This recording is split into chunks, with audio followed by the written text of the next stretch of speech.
Señores, estamos ya listos para brindar nuestra oferta del día y hoy tenemos que darle la bienvenida al doctor Julián Natera, quien es especialista en otorrinolaringología. Y qué bueno que lo tenemos aquí, porque entre alergias, afecciones, oído, nariz y garganta, todos somos víctimas. Entonces creo que es muy oportuno, bienvenido doctor, Muchas gracias por tenerlo la aquí invitación. y qué bueno porque realmente habrá muchos detalles que aclarar y sobre todo dar informaciones de primera mano a toda la gente adulta y también a los niños jóvenes. Aquí estamos todos incluidos, así que siéntase bien en este programa, doctor. Bienvenido. Muchas gracias por la invitación a su maravilloso programa y estoy aquí para intentar contribuir a algunos mitos, a algunas Así verdades es. y, ¿verdad?, y aclarar algunas dudas que tenga la población con relación a las afecciones tratadas por nosotros los otorrinolaringólogos. Así es, pues nada, doctor, entremos en materia. Yo creo que no estaría de más, aunque todos sabemos eh, con claridad muchas veces las funciones. Comencemos por ahí, cuál es ese punto y cuál es la zona donde ustedes trabajan, o sea, objetivos y funciones específicas dentro de la otorrinolaringología. El otorrinolaringólogo es el especialista que se encarga de tratar las afecciones tanto de los oídos, la garganta y la nariz. Entonces, todas esas áreas de la cabeza y cuello son tratadas por el otorrinolaringólogo. Ok, qué bien. Usted muy bien dijo ahorita, doctor, que hay muchos mitos, hay muchas situaciones en términos de lo que puede ser el cuidado de esas zonas tan neurálgicas. La gente a veces no le da importancia, pero sí, si partimos de los oídos, sabemos que hay muchas complicaciones, el uso, el cuidado y sobre todo algunos puntos que pudieran indicar cuándo puede estarse orquestando una infección o una complicación a nivel auditivo. Generalmente nuestros cuerpos dan señales con relación a cuando algo no está bien. Por ejemplo, una persona que tenga alguna afección, lo más común, una otitis externa en el oído, los oídos son bastante delicados. Puede comenzar a provocar un poco de comezón o prurito, salir infección, dolor. Generalmente los pacientes sienten sensación de plenitud en el oído, sienten que escuchan menos.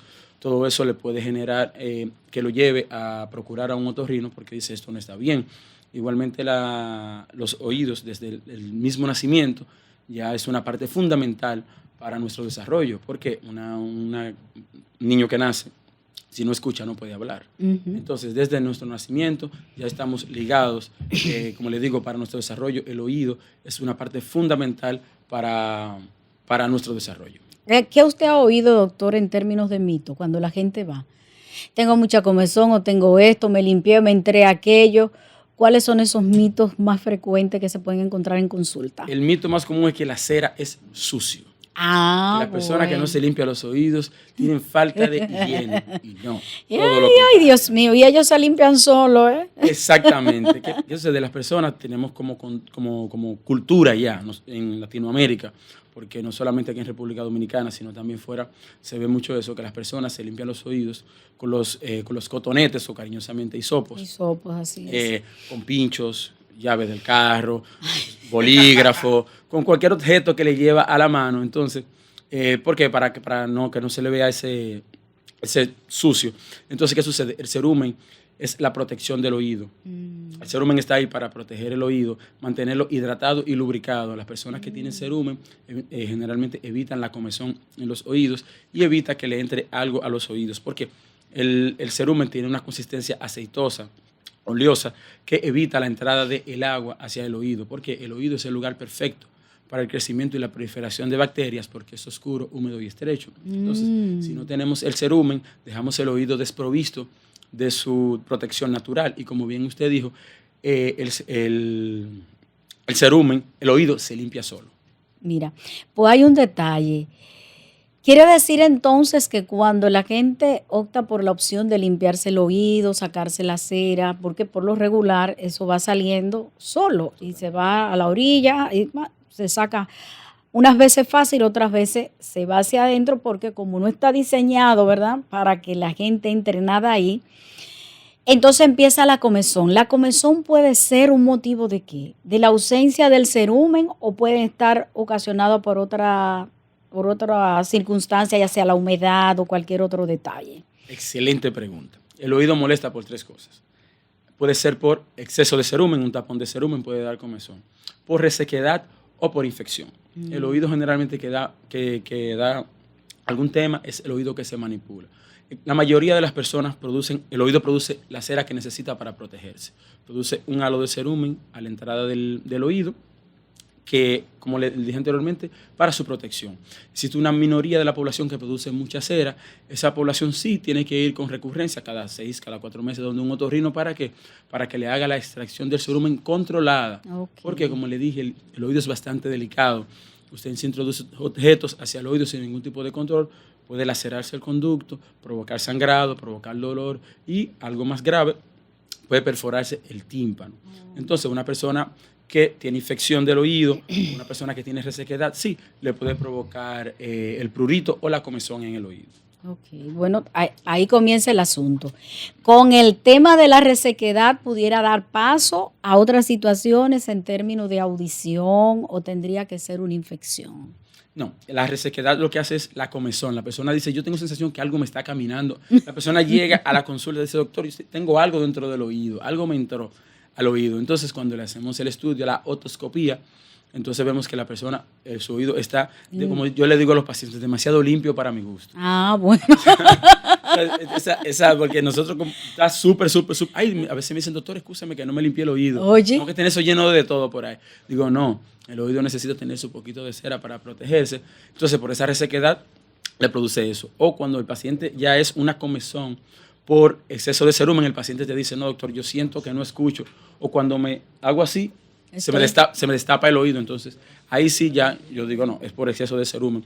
O cuando el paciente llega y dice, doctor, yo tengo comezón en el oído, pero siento como sensación de humedad en el oído y cuando pongo la cabeza de lado, siento que sale una agüita del oído. Entonces, en ese sentido, sí ya sabemos que es por infección. Okay. Entonces, ahí sí ya cada caso tiene su solución. Su solución, así es. Hay muchos factores. Y sé que los factores externos, digamos ahora, el auge de los dispositivos en los oídos, como tú sabes, ahora para escuchar el celular, pues todo el mundo está con un dispositivo en el oído. Una cuestión alto, medio, ¿qué tan dañino, problemático pudiera ser el uso de estos dispositivos en los oídos para la salud auditiva? ¿Qué sucede? El oído es muy sensible a los altos ruidos. Los audífonos, según dice la literatura, están diseñados para ser utilizados por máximo 2 horas por día. A menos de 60 decibeles. Entonces, si una persona utiliza los audífonos de manera crónica, todos aquí quizás hemos estado del lado de una persona que usa audífonos, nosotros escuchamos. Y uno escuchando, así entonces, es muy típico. Esa persona está causando daño a su oído. Entonces, los audífonos, nosotros recomendamos, como le digo, utilizarlo de manera moderada. Si lo va a utilizar, nadie lo cumple utilizarlo solamente 2 horas por día. ¿Por qué? Personas que utilizan el transporte público, claro, lo utilizan para entretenerse, personas cuando van al gimnasio o cuando están en alguna actividad, mismo también para contestar alguna llamada, utilizan los audífonos. Algo también muy importante que se recomienda es no compartirlo, porque si usted comparte los audífonos con una persona y esa persona no sabe o que tiene alguna afección en el oído, al momento de utilizarlo, le traspasa esa afección a su oído. También el tipo de audífono. No se recomienda utilizar los audífonos que van dentro del conducto, sino los que se quedan aquí fuera. Excelente. Porque si van dentro del oído, ¿qué sucede? Aumentan la presión y le puede causar dolor. Pero a las personas les gustan eso. Porque esos vedan, o sea, bloquean el ruido externo. La persona se siente aislado. La música se escucha quizás con una fidelidad mayor. Entonces, a las personas que les gusta escuchar música, entonces sienten que con esos audífonos es más confortable, pero ese le puede causar más daño porque al momento de quitárselo, dice, yo siento dolor al momento que me quito el audífono. ¿Por qué? Porque la presión dentro del oído está aumentada. Bueno, pues yo creo que con todos los estresores que sometemos al oído en términos de lo que puede ser la audición, se hace complejo, porque poco a poco va dando señales. Hay personas, por ejemplo, que dicen, yo tengo siempre un ruido en el oído, tengo un ruido en el oído, y otros que llegan al extremo entonces de tener esa inestabilidad en el oído, lo que llamamos el vértigo. Entonces, en estos dos factores, ¿qué señales pudiera uno detectar? ¿Uno lleva al otro o se trabajan indistintamente? Ambos a la vez. Pueden estar separados o pueden estar juntos. ¿Qué sucede? La mayoría de las personas que presentan algún grado de, vamos a decir los nombres que la persona realmente lo conoce, zumbido, acúfeno, tinnitus. Eso significa lo mismo, pero son diferentes nombres, cuestión de semántica. ¿Qué sucede? Ese ruido, la mayoría de las personas que presentan un grado de ruido es por 90-95% de las personas es por algún grado de pérdida de audición. Una de las señales de la pérdida de audición es el zumbido en el oído, porque tu cerebro, por algunas cuestiones fisiológicas, produce ese zumbido. Como usted me dice con relación al vértigo, tontura, mareo, básicamente es lo mismo. El vértigo, hay un tipo de vértigo que tiene una sintomatología que es asociado a sensación de plenitud, oído tapado, hipoacusia fluctuante y zumbido. Cuando la persona se va a marear, la persona se agarra porque dice, me aumentó el zumbido. ¡Pi! Entonces, igualmente, cuando la persona está estresada, está en una situación de ansiedad, también el zumbido le aumenta. Sí. Entonces, sí, pueden estar asociados como también pueden estar separados. Puede existir una persona que tenga zumbido y no tenga vértigo, igualmente de una persona que tenga vértigo y no tenga zumbido, y existe una persona que tiene vértigo y tiene zumbido. Las dos cosas. El tripletazo completo. El tripletazo completo. Entonces, doctor, ante esta posibilidad, ¿hay alguna esperanza? ¿Esto puede controlarse? ¿Se sana el vértigo? ¿Se sana el zumbido? ¿O estamos condenados a que eso va a ser así? ¿Qué sucede? Existe un zumbido que es el más sencillo, que es producido por un tapón de cerumen. Okay. Retrotrayéndonos y volviendo al inicio de nuestra conversación. Las personas que usan hisopo en los oídos, ¿qué hace? Se introducen el cerumen hacia adentro, sacan un poquito y el otro se lo introducen. Cuando el cerumen tiene contacto con el tímpano, se produce un zumbido. Esa persona se le retira ese zumbido, se le retira el cerumen, le cesa el zumbido. Existe una persona que tiene algún grado de zumbido por un trauma acústico, una persona que fue a un lugar ruidoso. Esa persona va a quedar con un zumbido transitorio. Esa persona se le pone tratamiento, cesa el zumbido. Existen unas personas que tienen lo que se llamamos, que tienen una pérdida de audición súbita, persona que se levanta un día y no escucha nada. Ay, Dios mío. Entonces, esa persona se pone tratamiento, puede o no quedar con una secuela del zumbido. Igualmente, pero las personas que sí el zumbido no puede mejorar es que está asociado directamente a pérdida de audición. Nosotros tenemos hoy en día con la tecnología medicamentos para tratarlo.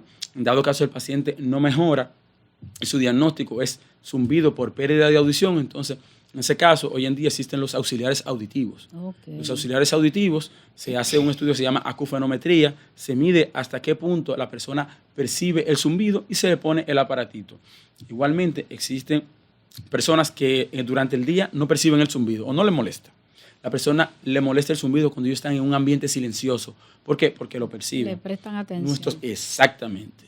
El cerebro le presta atención al zumbido porque la persona dice, ok, yo tengo el zumbido y se recuerda. Entonces, el tratamiento para eso sería enriquecimiento sonoro. ¿Qué sería eso? Poner un abanico, algún ruido o algo que enmascare y que tu cerebro no perciba que tienes el zumbido. Okay. Eso sería así el tratamiento. Y algo también que uno le dice a los pacientes, que muchas veces no es tan fácil, que intente olvidarse que usted lo tiene ahí. Así es. Personas que dicen, no, yo sé que tengo un zumbido, pero yo no le pongo caso. Porque doctor, el zumbido, ¿verdad? Intente olvidarse como que eso se quedó ahí. Sí. Pero, ¿puede presentarse una mejoría? Sí, claro. ¿Se puede? Claro, excelente. Sí, claro que sí. Excelente. Entonces, entiendo que tenemos que estar pendientes a todas esas señales. Totalmente. Nosotros vamos a hacer una pausa con el permiso del doctor. Retornamos en breve porque todavía nos queda nariz y garganta. Entonces ahí continuamos en breve.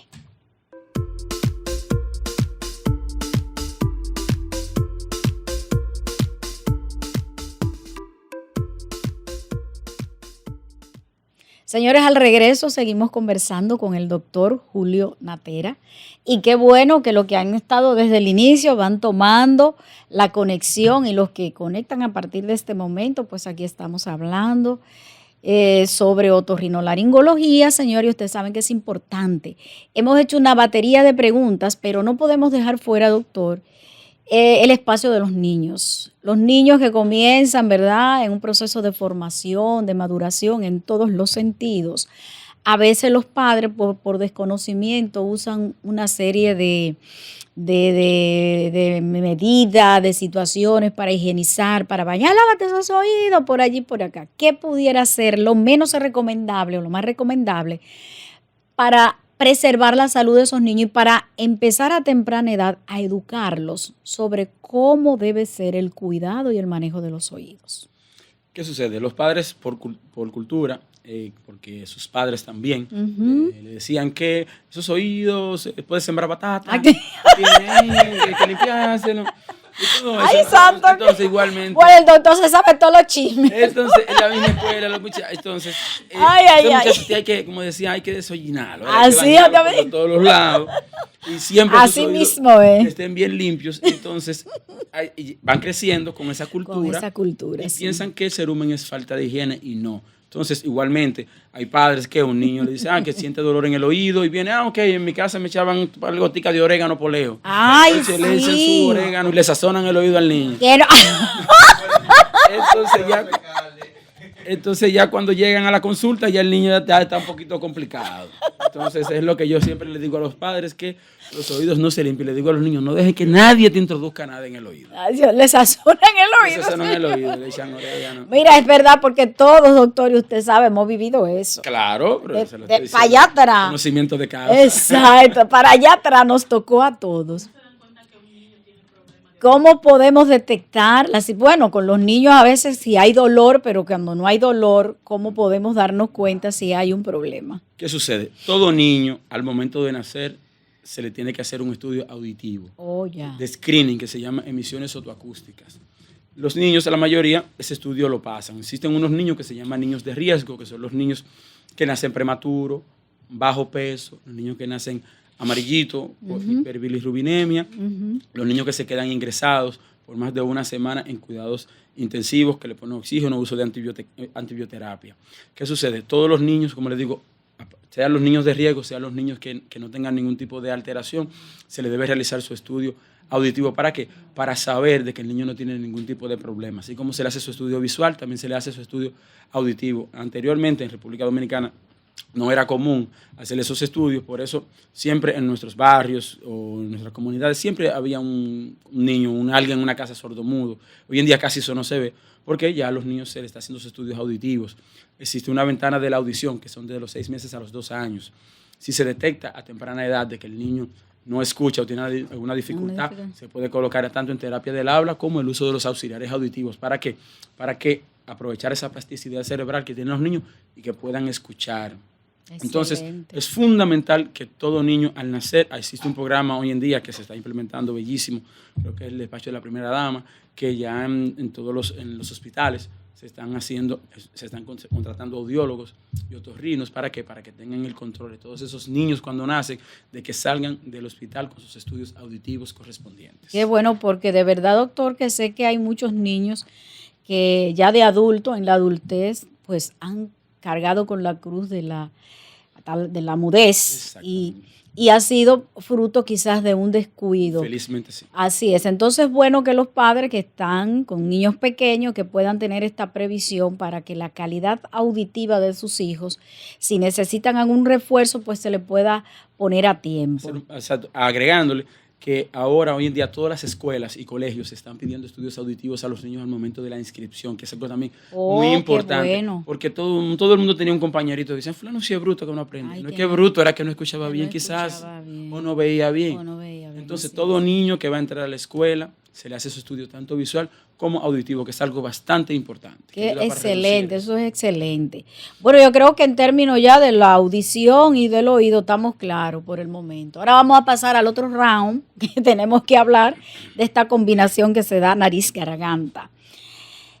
Por la nariz, ¿qué tenemos? ¿Qué cuidado? Quizá el asunto de la nariz no tiene la connotación del oído, porque todo el mundo hace algo con el oído, pero por la nariz quizá no tanto. O la situación de entrar los dedos y del manejo de la nariz, las afecciones a nivel nasal, ¿cómo podemos definirlas? O sea, ¿cómo podemos conectar con ellas? ¿Qué sucede? Es muy común que las personas tengan rinitis alérgica. Pero las personas lo confunden con sinusitis. La persona llega a tu consulta y dice, doctor, yo sufro de sinusitis. Generalmente no es la tal sinusitis, sino rinitis alérgica.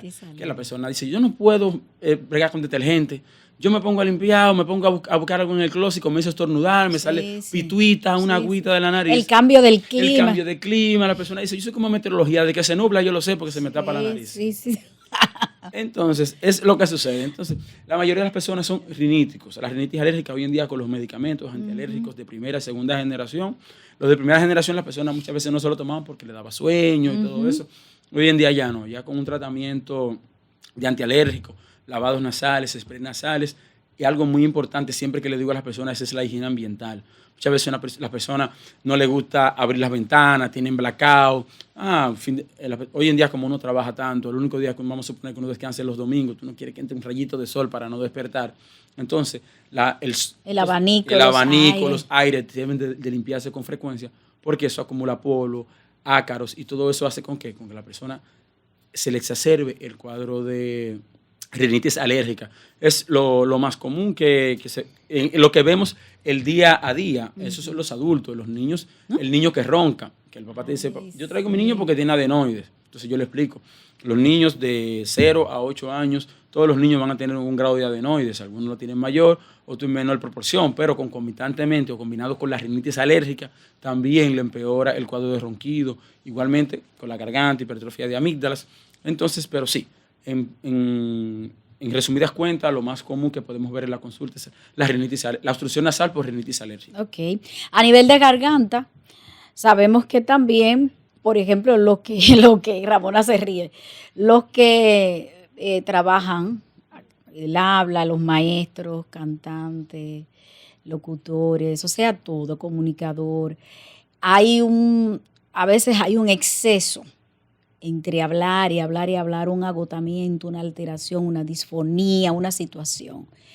¿Cómo podemos prevenir eso y qué puntos importantes debemos tener en cuenta para no llegar a esas situaciones? ¿Qué sucede? Ustedes lo que utilizan la voz como herramienta de trabajo, igualmente yo que hablo mucho durante el día, es fundamental cuidarse, la hidratación. Es muy importante tomar mucha agua. ¿Para qué? Para que esas cuerdas vocales se mantengan hidratadas. Una parte de la población que canta no tiene técnica de canto, muchas personas que hablan alto, personas que en su trabajo trabajan en un call center, pasan todo el día conversando, esa persona tiene fatiga vocal.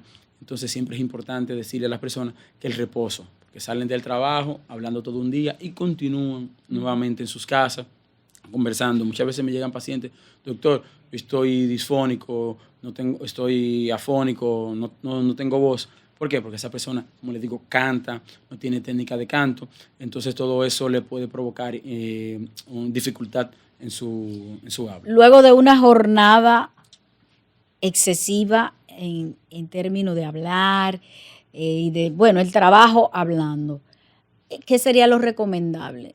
Llegar a casa y reposo cortar con la comunicación. Hablar lo estrictamente necesario. Porque, ay, Dios mío, doctor, mire, 3 y 4 muchachos en una casa. Ahí es difícil. Igualmente me llegan muchachos pequeños, igualmente. Ay, Dios mío, ¿cómo guardamos silencio? Dígame. Exactamente, nosotros en la consulta vemos mucho, por ejemplo, imagínense un maestro en un aula, 50 muchachitos.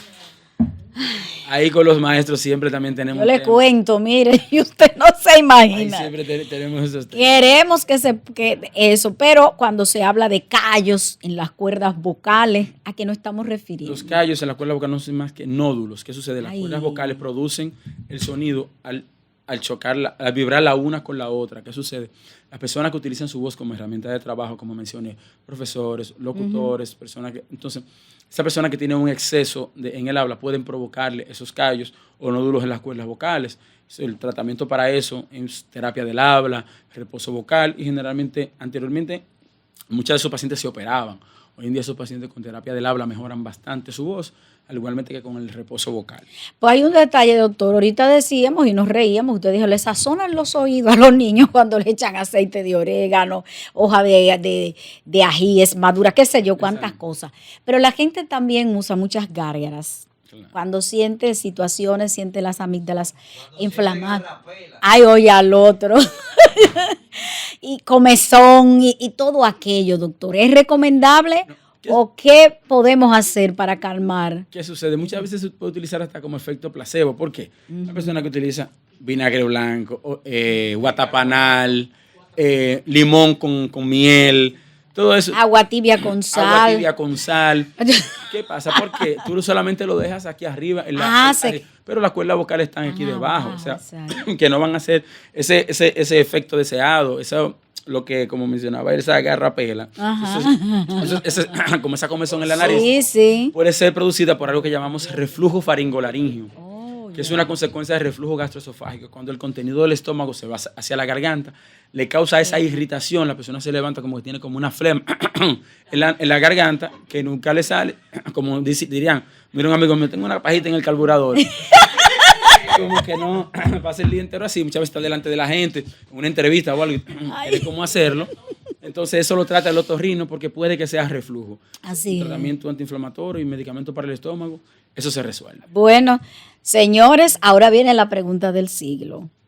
Hemos hablado el tripletazo completo, ¿verdad? Oído, nariz y garganta. Hay una comunicación estrecha en estos tres órganos, pudiéramos decir. O sea, si el oído se afecta, ¿qué pasa con la nariz y qué pasa con la garganta? Indistintamente, Totalmente, doctor. totalmente. Mire, vamos al caso de los niños, por ejemplo. Niño que ronca, generalmente puede ser por amígdalas muy grandes. Las amígdalas al momento que se acuesta, las amígdalas van hacia atrás y obstruyen el paso hacia la nariz. Igualmente, los niños, nosotros tenemos una comunicación entre los oídos y la garganta, los oídos y la nariz, por una estructura que se llama tuba auditiva. En los adultos es vertical y más larga. En los niños es un poquito más horizontal y más estrecha. Un niño que presenta gripe, la nariz se le puede ir al oído y causarle algo que se llama otitis media serosa y otitis media con efusión, que le causa dolor al niño en el oído. Igualmente, una persona que tiene amigdalitis, tiene inflamación en la garganta, puede sentir dolor en el oído. Se llama dolor referido. No es un dolor per se del oído, sino de la garganta, porque por la inervación, la misma inervación de acá es la de acá y por eso puede producirle dolor. Todo el mundo aquí ha estado, como se dice, con la nariz tupida y se le tapan los oídos. Ay, sí. Porque por esa misma comezón. Usted echa una gota y eso se reparte. Se echa una gota, por ejemplo. Las personas que tienen obstrucción nasal compran una sustancia que se llama oximetazolina, que se lo echan por la nariz. Es como mágica porque se le tapa, pero sienten el amargo en la garganta. Señores, todo conectado, ¿eh? Así que cuiden sus asuntos. Vamos a tratar de entrar en contacto con los especialistas para que nos den las orientaciones, la prevención y sobre todo los tratamientos oportunos. Nada de sazonarle los oídos a los niños, como dice el doctor, porque a mí me ha dejado mal con esto. Y ya usted sabe, son órganos que están en conexión y que de no tener una buena salud en algunos de ellos, entonces estaríamos afectándonos. Y eso también puede ser un peligro para la salud auditiva, la vocal y también pues la nasal. Así que el doctor hoy nos ha dado cátedra de qué cosas hacer y qué no, y sobre todo la previsión que debemos tener para tratar de preservar la salud en estos términos. Así que, doctor, le agradezco su presencia y quisiera que al final, pues usted a la familia le pueda dejar una recomendación importante de las previsiones y sobre todo la posibilidad de entrar en contacto en esa primera evaluación. Bueno, nuevamente muchas gracias por la invitación. Una recomendación que siempre le hago a mis pacientes es no automedicarse. Generalmente, si una persona tiene alguna afección, tanto de oído, nariz o garganta, algún vecino, un amigo, un hermano que tuvo algo parecido, dice, échate esta gotica que yo me eché y me funcionó, usa esto, usa lo otro, y algo que se hubiese resuelto más fácil, entonces llega un poquito más complicado. Como decía mi abuelo, hasta el pamo con tiempo tiene que sí, no, y cuando viene a ver, doctor, empieza un dolor auditivo y entonces ahí estamos chivos. Exactamente. Entonces, Chivo, porque cuando duele es porque hay alguna complicación mayor. Totalmente. Entonces, mi recomendación a la familia es que cualquiera de los miembros de esta que sienta alguna afección es ponerse en contacto con su médico, no automedicarse. ¿Para qué? Para que sea tratado y sea resuelto con mayor Bueno, facilidad. pues gracias, doctor, por Gracias a ustedes por la compartir con nosotros. Seguimos con más, no se mueva, todavía queda mucho contenido.